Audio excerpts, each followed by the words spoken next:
Escuta a ciência. E se você soubesse que a água tratada que você bebe, mesmo tratada, pode estar chegando aí na sua casa com alguns contaminantes? E se eu te falar que pode ter contaminantes metálicos na sua água? Sim, metais na sua água em quantidades acima do limite permitido. Pois é, absurdo, né? Mas e se eu te falar que tem cientistas brasileiros nas universidades públicas pesquisando formas ecológicas de descontaminação? E esse episódio é para falar sobre isso. Mas antes, eu sou Letícia Sarturi, sou cientista, mestre em imunologia e doutora em biociências e fisiopatologia.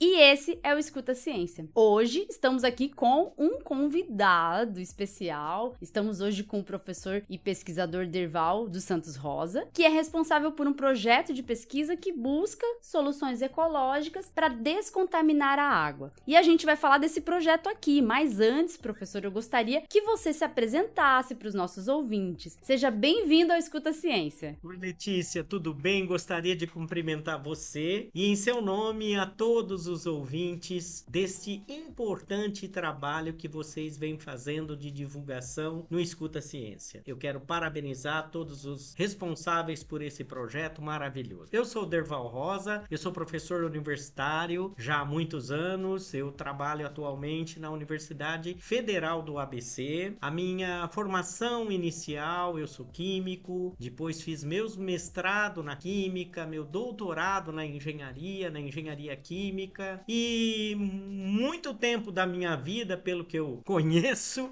eu venho trabalhando com materiais poliméricos, os conhecidos plásticos, né? Muitos anos da minha vida eu trabalhei estabilizando plástico. Significa o quê? Fazendo com que o plástico durasse mais na sociedade. E a partir de um determinado momento da minha vida, eu fiz uma reflexão muito grande. Por quê? Porque o plástico é um material bastante novo e bastante importante. E a gente tem o plástico mais ou menos há 100 anos. E só para você ter uma ideia, a gente já produziu 8,3 gigatoneladas de plástico. E a gente recicla muito pouco. E aí, eu comecei a me preocupar com essas questões ambientais. Inicialmente, com aspectos de reciclagem do plástico e também, né, buscando revalorizar os materiais. O que a gente chama de resíduo. Antigamente falava lixo, atualmente começou a falar de resíduo e olha, eu vou te dizer uma coisa. Eu considero uma matéria-prima aquilo que a gente descarta da nossa casa. E você sabe que a gente tem vários problemas de impactos ambientais e um dos que nós vamos falar hoje são dos metais. É óbvio que as pessoas podem pensar em pedacinho de metal, um pedaço de metal, uma panela, né? Ou qualquer outra coisa. Não, nós estamos falando de partículas que são solúveis, partículas metálicas que são solúveis, né? Quando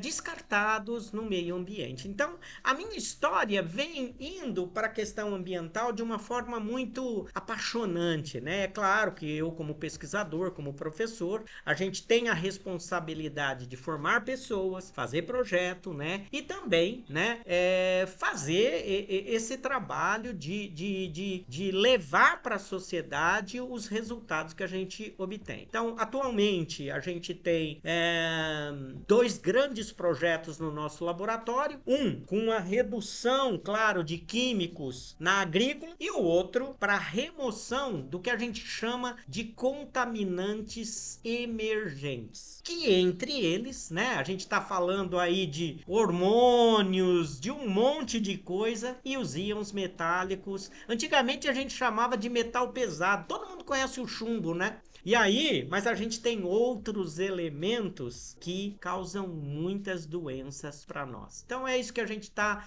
desenvolvendo, um projeto financiado pela FAPESP, que a gente aqui agradece a FAPESP, que fomenta a ciência, né, no estado de São Paulo. A gente também é fomentado por CNPq, FINEP, então a gente agradece muito as agências de fomento do nosso país. E é importante levar para a sociedade, quando você fala da introdução discussão não é para que a gente possa criar um terrorismo, até porque é claro que isso é um podcast, mas eu tô aqui tomando um copo d'água, então não se preocupem com isso, mas é importante levar alguma situação que a gente vai conversar aqui.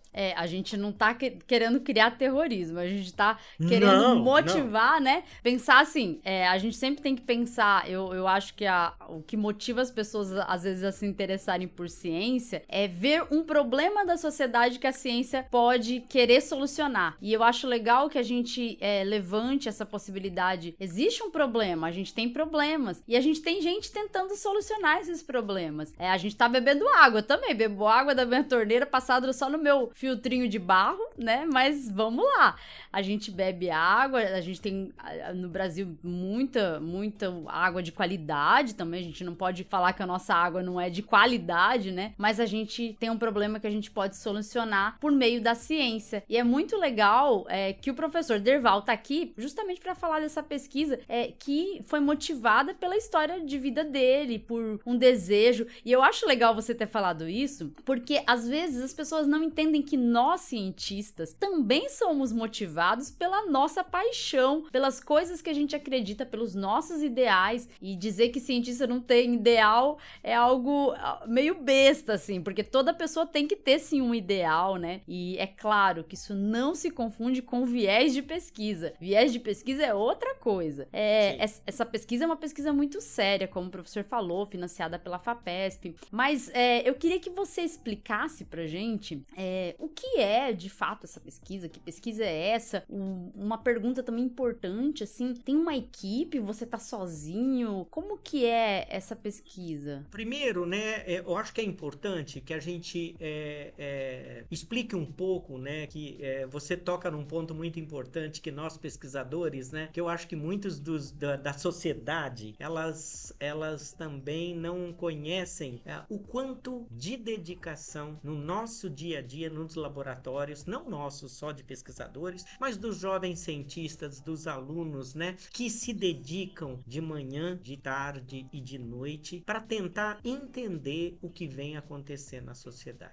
Eu estou aqui coordenando esse projeto que tem aproximadamente 20 pesquisadores de diferentes níveis, de pós-doutorado, de outros colegas de outras instituições. Então eu coordeno um grupo de docentes, então eu tenho professores, pesquisadores, tanto da Unicamp, da USP, da UFRJ, né, da UFSC de Santa Catarina e também outros colegas do exterior, né, da Universidade de Coimbra, da Waterloo University e também da Tuskegee University nos Estados Unidos. Então são vários alunos que estão vinculados a todos esses docentes. Então nós temos professores que estão mais vinculados à sua formação ambiental, nós temos professores mais vinculados aos materiais propriamente ditos,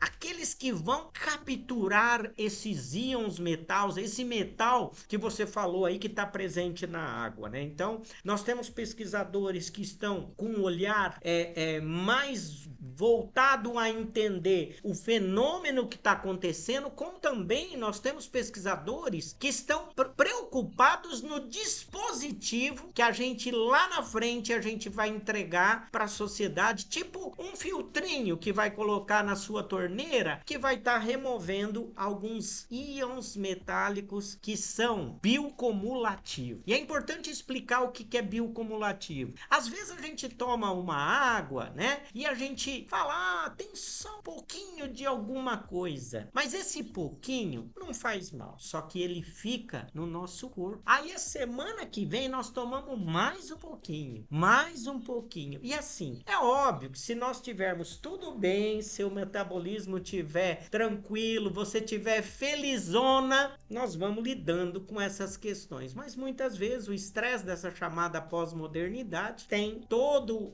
essa produção aí de coisas que você, Letícia, sabe muito mais que eu, porque você tá nessa área da saúde, e aí é uma infinidade de doenças que a gente está falando. Então, o nosso trabalho, ele é bastante, o que eu diria, interdisciplinar. O que que é? São pessoas de diferente formação trabalhando para resolver um problema. Qual? A contaminação de íons metálicos na água que a gente toma. E nós estamos nos preocupando não com tudo, com 6 elementos metálicos apenas. Mas esses 6 elementos são, entre aspas, aqueles que podem causar câncer, podem causar Alzheimer e outras doenças que a gente...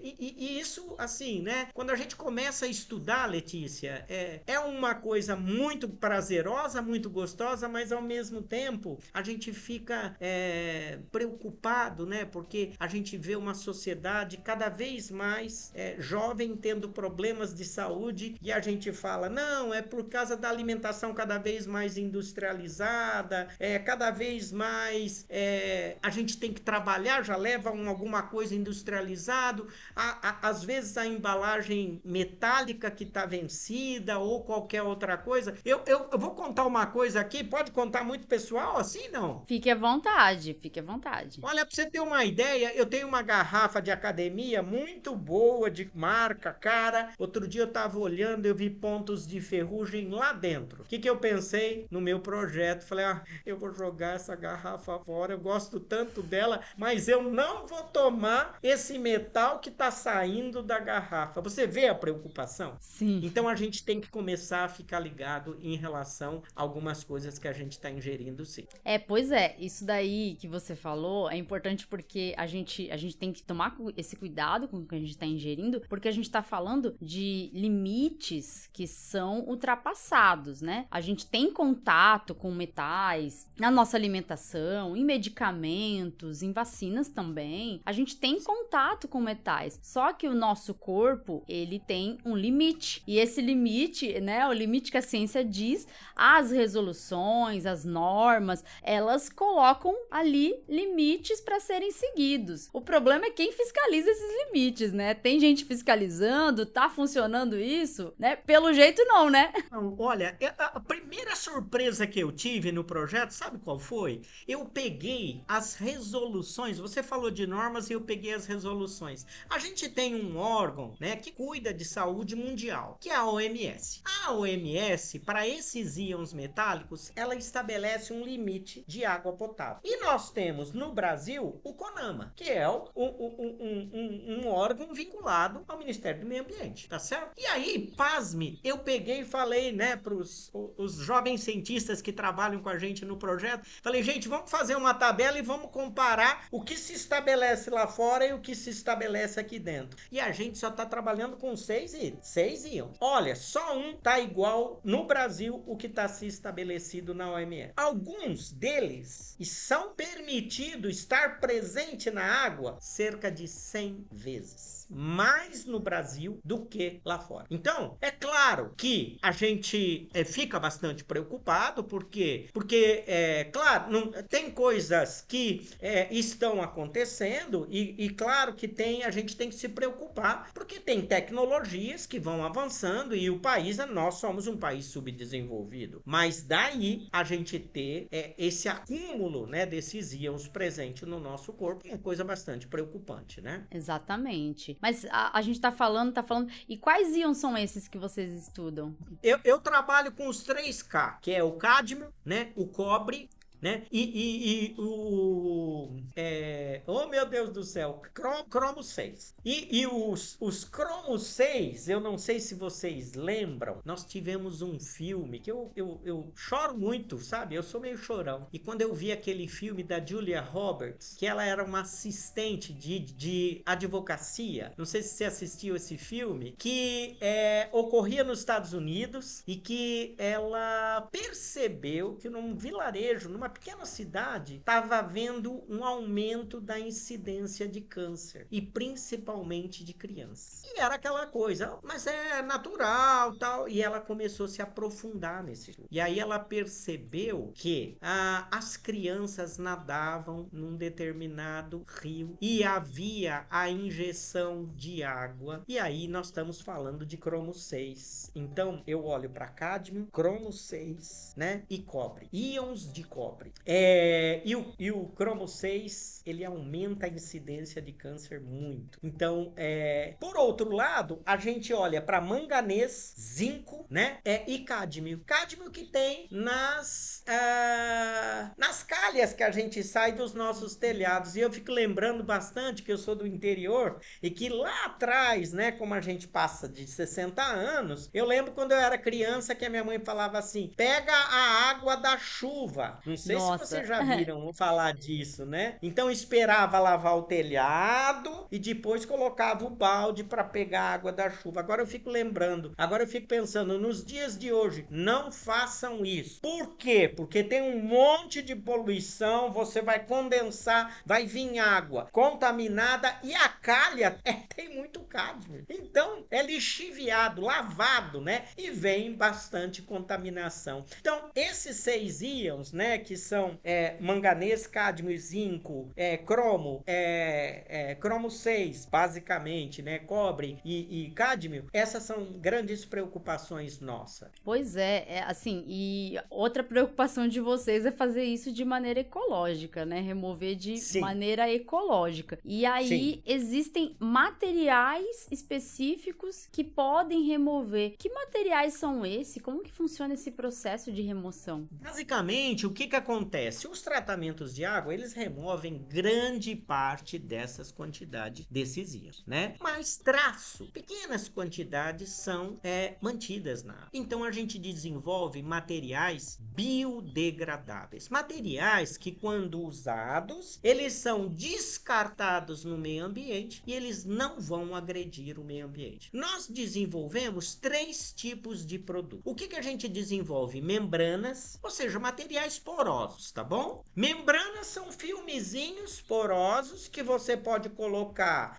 em dispositivos. Eu tô falando de filtrozinhos, né? Junto com sistemas de carvão, areia, pedrisco e outros tipos de coisa. Membranas, uma coisa chamada aerogel, que é uma espuminha, e a gente usa esse tipo de coisa. Então membranas, aerogel e trabalhamos também com o que a gente chama de criogel, né? Então esse tipo de materiais são materiais porosos que a gente vai colocar em dispositivos, em pequenos filtros. Então a gente está desenvolvendo inclusive um design de maneira que seja agradável. Por quê? Porque ele tem que ter um tempo de retenção para que esse material poroso, a água passe por ele e ele vai pegar o quê? Seletivamente só aqueles que causam problema. Então a gente vem trabalhando e uma coisa importante, você vai falar: poxa, professor, mas esse material biodegradável é caro, são plásticos caros no Brasil. Não, a gente trabalha com resíduos de materiais, né? Então a gente trabalha com celulose que veio lá do resíduo, seja de algodão, seja de eucalipto, de madeira, porque quando se faz um produto de madeira, há muito descarte de resíduo. Quando se tira o algodão para fazer as nossas roupas, muito dos resíduos são descartados e incinerados. Nós não, nós fazemos a extração de celulose, nós extraímos, só para você ter uma ideia, um dos trabalhos foi extraído quitina e transformada em quitosana de casca de camarão, ou seja, resíduo de camarão, a gente transformou numa espuminha que removia 100% dos íons cromo. Veja, a gente pega um resíduo e faz uma coisa que tem um valor agregado muito grande. Então, a gente está desenvolvendo materiais porosos, né? Sejam eles de diferentes estruturas, de diferentes propriedades mecânicas, para que possa absorver o metal e dessorver. Porque você vai falar assim: ah, professor, mas você vai tirar na espuminha e depois você vai jogar fora no meio ambiente isso aí? Não, a gente faz isso aí, sorve, depois você tem algumas coisinhas que a gente faz, tipo troca o pH, troca algumas coisas que você dessorve, ou seja, você tira os íons metálicos daquele negócio. Usa ele de novo, dessorve e usa de novo, sorve. Então, ou seja, a gente vai removendo os metais, ou seja, os íons metálicos, aqueles que causam, e depois a gente tira esses contaminantes. E quando para, e quando não serve mais esse material poroso, o que a gente vai fazer? Vamos descartar no solo e vai gerar carbono que vai ajudar a planta a crescer. Que interessante, olha só, assim, muito legal ver como se dá o processo, né? Mas assim, eu tenho uma dúvida, tem uma garantia, algum método que vocês testam para ter certeza de que não tem, que conseguiu remover bem? Existe um método? Qual o método que é esse? Como que funciona? Hoje tem um equipamento e uma técnica que na verdade chama cromatografia. É você passar essa água, né, numa coluna e ela vai retendo o material que você quer analisar. Então a gente compra um cromatógrafo de íons, que é um cromatógrafo de última geração. A FAPESP financiou um equipamento super caro, né? E que na verdade a gente faz análise automatizada, ou seja, é 100, cada investigação é 100, 200 análises, a gente põe num carrinho da água, passa pelo filtro e depois analisa antes e depois. E você vê por essa cromatografia que você removeu. O pico que estava aparecendo, ele some. Então é muito fácil. É claro que a gente o método tem uma sensibilidade, porque a gente está trabalhando com coisa muito pouca. Então não é para ficar desesperado não, porque eventualmente o local que você está talvez não tenha nenhum tipo de problema. Letícia, eu fiz uma entrevista com um dos representantes do CONAMA e que ele estava discutindo para mim sobre a questão do acidente, né, que houve lá em Brumadinho, né, a gente sabe, e fiquei assustado quando ele falou para mim, né, o quanto o resíduo chegou lá no mar, de contaminação metálica. Nossa. E nós não podemos esquecer que se tiver muito alto isso daí, você sabe como a gente vai comer esse íon? Também não é só beber não, comendo o peixe.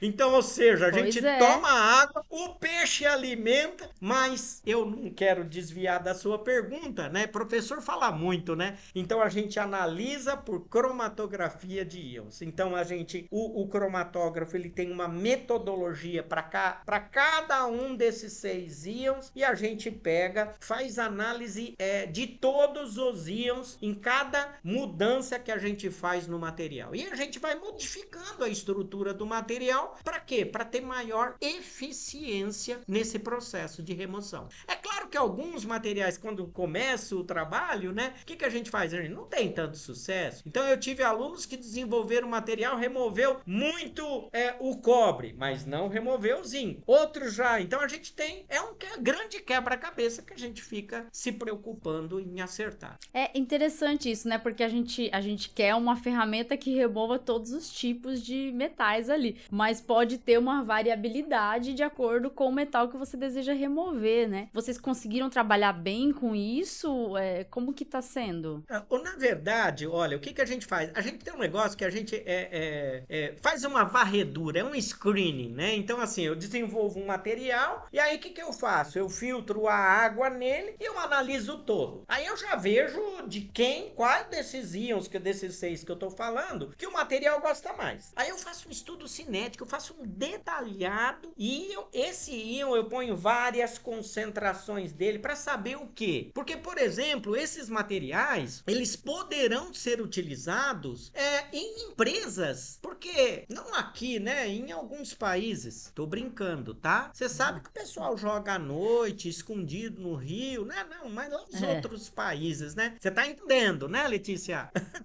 Pois é. Então, na verdade, quando a gente trabalha com materiais que conseguem absorver grande quantidade, de repente a gente pode pegar um filtro, né? E colocar dentro da saída lá do rio da empresa, tá? Então, é claro, um dos trabalhos que a gente faz também é níquel. Pô, tudo que a gente tem aqui, ó, eu tô olhando ao meu redor aqui, tem muita coisa niquelada. Cromada, então, nem me fala. É couro, é coisa que tá...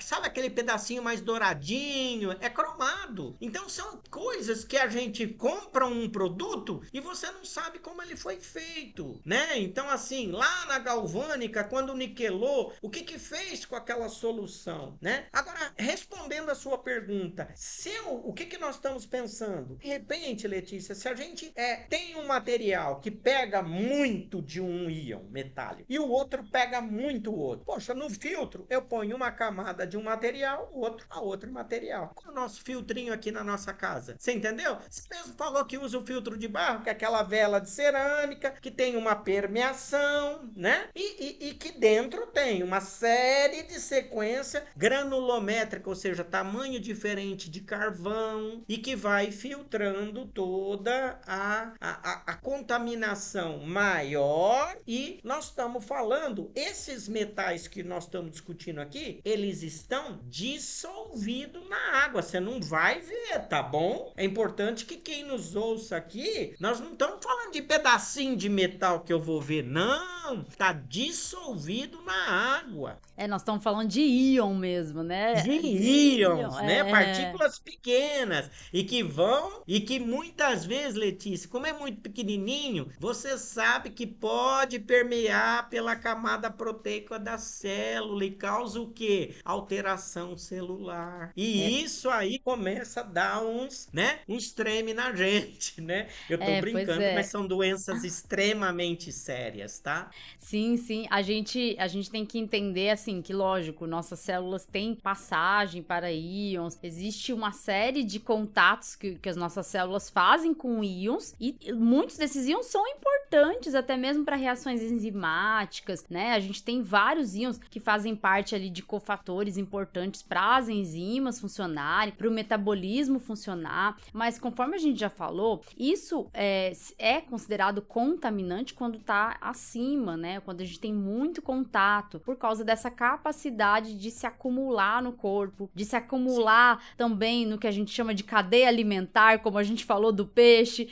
Então, é essa preocupação. E a ciência tenta achar, então, soluções, né? E aí, o que eu fiquei pensando também, que eu acho que a ouvinte também pode estar preocupada com isso, tá, e os metais que estão ali, para onde vão esses metais? Não vão voltar para a natureza? Vão voltar para que como que vai ser destinado esses metais que vão ser removidos? Basicamente, determinados íons metálicos são catalisadores. O que são catalisadores? São substâncias que vão acelerar determinadas reações químicas. Então, são pozinhos que a gente pode vender para acelerar determinadas reações nas indústrias, nas empresas. Então, a nossa ideia, lógico, porque como a gente vai estar trabalhando com traço, eu não vou conseguir resgatar muita quantidade, toneladas de íons metálicos. A gente vai em pequenas quantidades. Então, esses materiais a gente pensa em destino, né? Que destino? Usar como... Por quê? Porque ele pode ter também ali, dos metais, orgânicos. Então, são organometálicos, que são usados como catalisadores. É bem o que eu falei, né? Assim, as enzimas... Sim, claro. As suas enzimas, na verdade, nada mais é do que ela baixa a energia de ativação para que a reação ocorra.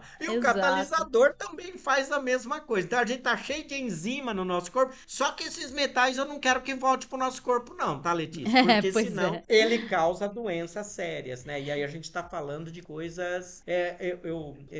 Eu lembro de uma coisa, eu não sei, eu vou contar aqui, mas é importante, hein?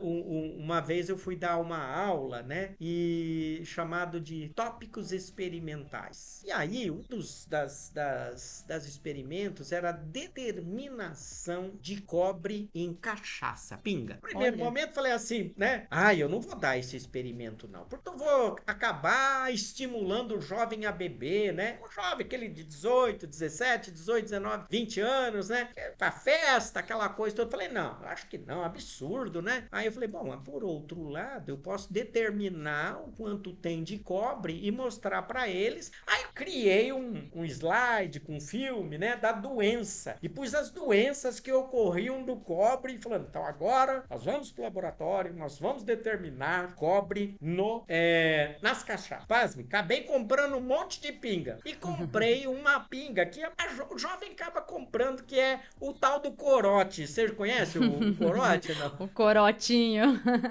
O Eu não bebo, R$4, mas eu conheço. aquela coisa assim, né? Pasme, o corote não tinha cobre, tava lotado de níquel. Porque como é produzido em grande quantidade, o reator é niquelado, não é de cobre. Meu Deus do Tinha céu. outro íon, mas não tinha aquele que eu tava dando na aula. É uma piada, mas foi verdade que eu passei, né? Mas eu tô te contando que naquela algumas tinham íons metálicos. Ou seja, o menino fica bêbado e ainda coloca metal em alguns momentos, alguma pinga, né? Olha aí, até no que você bebe aí de fora, né, pode ter metal. Mas aí, né, como diz o ditado, né, vamos relaxar, né? Vai fazer o quê, né?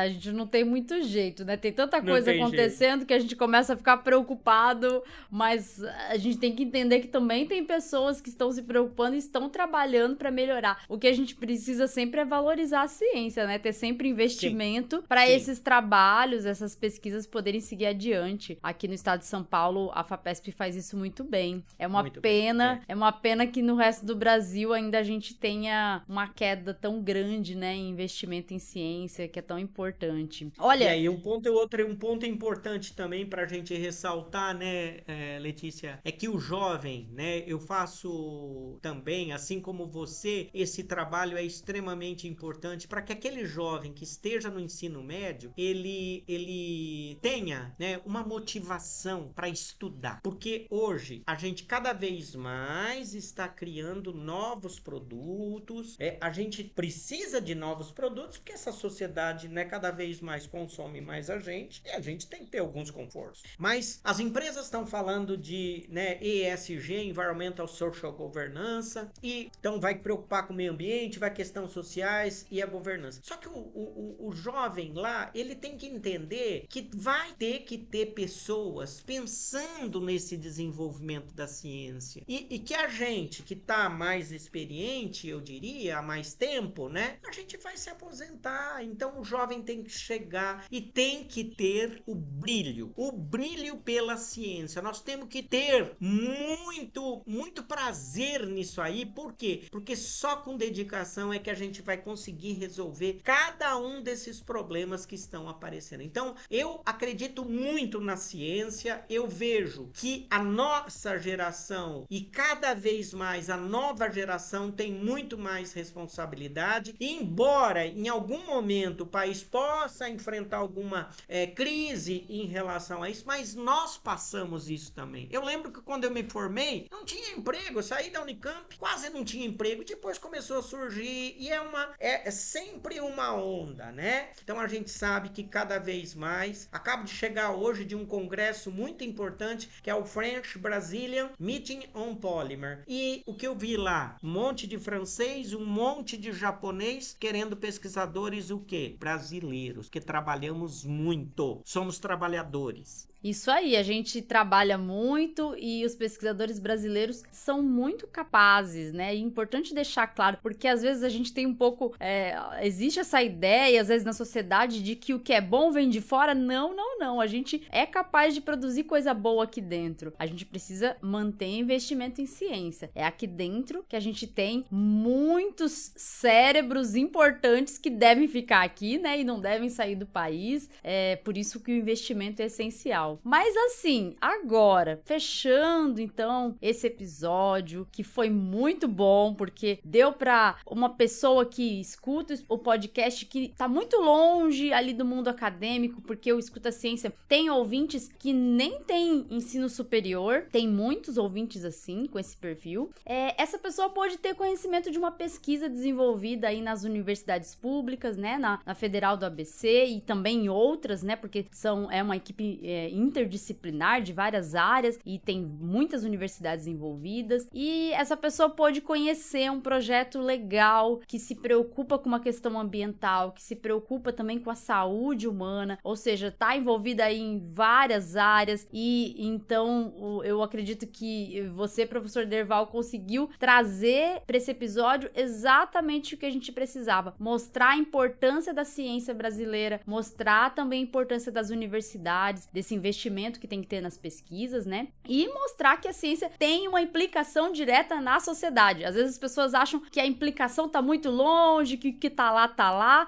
e que essa pesquisa nunca chega ali na minha casa. Sim, essa pesquisa pode chegar na sua casa, não é mesmo? Sim, e eu acho que é importante que a sociedade entenda que muitas vezes esses projetos, nós estamos pensando, talvez, que o produto vai chegar na sua casa daqui 2, 3 anos. Então, assim, a gente está dentro das instituições de pesquisa, nos centros de pesquisas, nas universidades, trabalhando com questões atuais. E é óbvio que quando a gente olha na literatura, nós da engenharia, Letícia, a gente sabe muito bem que quando a gente começa a olhar os artigos no Web of Science, que é uma base de dados, é um lugar lá que guarda todos os artigos. Quando vê muito artigo de um tema, daqui a pouco as empresas começam a ficar ligadas. E uma coisa importante a falar, que eu acho que é isso que nós estamos precisando. Olha, se a gente for olhar lá fora, as empresas acreditam tanto nas universidades que elas montam laboratórios dentro da universidade. Você sabe por que elas querem isso? Porque elas não querem demorar para pegar a tecnologia e já começar a produzir e já vender. Nós, no Brasil, a gente tem ainda um grande afastamento entre o setor produtivo e a universidade. Eu percebo que isso está mudando. Eu mesmo tenho um projeto grande com uma grande empresa aqui e eu percebo que eles, é óbvio que tem uma diferença de cultura, uma diferença de linguagem, mas nada de que uma boa sessão de terapia, só que não, né? De uns 3 meses que a gente começar a conversar, porque muitas vezes o que nós estamos fazendo aqui, você falou de que, professor, muitos ouvintes, né, do nosso podcast muitas vezes não tem graduação, mas tem muita cultura, tem um saber. Sim. Que muitas vezes isso é fundamental para o entendimento. Então eu vejo que esses saberes, sejam nas empresas, sejam na sociedade, sejam nas universidades, eles têm cada vez mais que se aproximar e a gente tem que gerar esses conteúdos, gerar esses produtos para que a gente tenha uma vida melhor, né? Eu acho que esse é o porquê a gente trabalha. A gente trabalha na universidade primeiro para transformar vidas. O jovem que entra na universidade, é muito gostoso você, né? Você teve na universidade, você está na universidade, você vê aquele menino que entra, quando sai aquele engenheiro, sai aquele químico todo empoderado, né? E eu acho que a gente olha e fala assim, puxa, conseguimos. Então, esse papel, né, que a gente faz, eu acho que é fundamental e eu quero pedir para cada um de vocês que estão ouvindo esses podcasts, mostrem para as pessoas, mostrem para o jovem e veja para que eles possam estar se dedicando, né?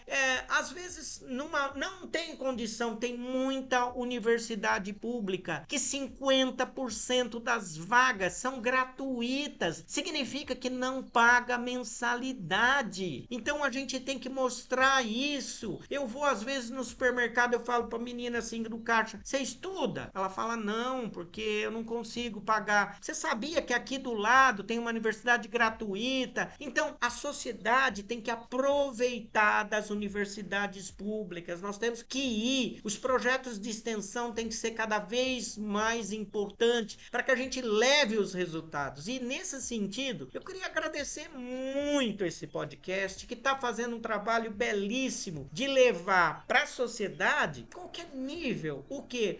Informação. E isso está valorizando a ciência. Olha, Letícia, muito obrigado, viu? Imagina, eu que agradeço por você ter topado, vir aqui conversar sobre esse assunto. É muito importante isso. Eu estou no Sou Ciência, na Unifesp, e lá a gente busca fazer bem essas pontes, né, entre a ciência, a universidade e a sociedade. A gente acredita numa ciência cidadã, que é essa ciência que envolve os saberes de cada um, os saberes da sociedade, e estimula debates entre a universidade e a sociedade, e que esses debates também fortaleçam as políticas públicas. públicas. Então, é importante a gente falar de assuntos diversos, assim, e estimular que as pessoas se interessem por ciência, vejam a importância da ciência, vejam a importância das universidades na nossa sociedade e tenham mais contato com esse tipo de conteúdo mesmo.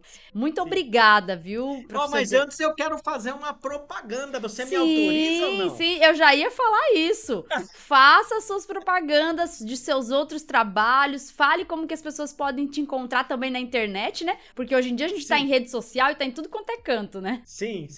Mas você sabe que na pandemia, Letícia, nós tínhamos a questão da pandemia, nós tínhamos que ficar em casa e a gente tinha que trabalhar online, né? E eu hoje sou idoso, mas sou jovem. E de 63 anos, dia 29 de abril, Letícia. Então, olha, o que a gente percebeu? Falei, gente, eu preciso aprender a fazer esse negócio. E aí, Letícia, eu comecei a me apaixonar por esse tema divulgação da ciência. E eu criei uma personagem que chama Professor Polímero. Então, o professor Derval Rosa, que aqui vos fala, ele, na ciência, no laboratório, 20 artigos internacionais por ano, publicado em revista de alto impacto, é exigente, mas o Professor Polímeros, ele é... Então, vocês, Professor Polímeros no Instagram e no YouTube, Professor Polímeros para Jovem Cientista. O Professor Polímeros para Jovem Cientista, o meu objetivo é entrevistar excelentes pesquisadores do Brasil e eu fui a todos os estados entrevistando melhores pesquisadores e o que eu falava para ele? Traga um aluno. Eu conversava um pouquinho, professor. E na verdade, eu só fazia entrevista com o aluno. É claro que você falou para mim assim, professor, por que o senhor não convidou direto o aluno? Eu falei, porque eu não quero que meu amigo briga comigo, né?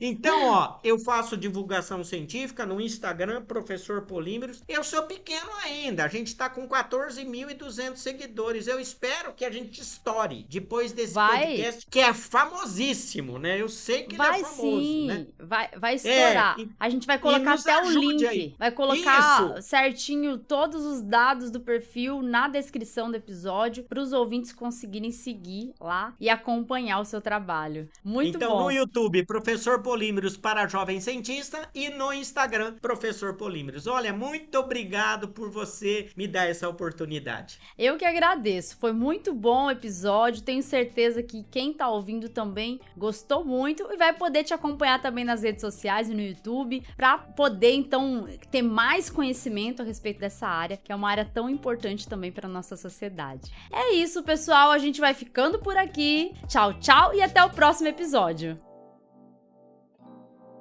Escuta a ciência.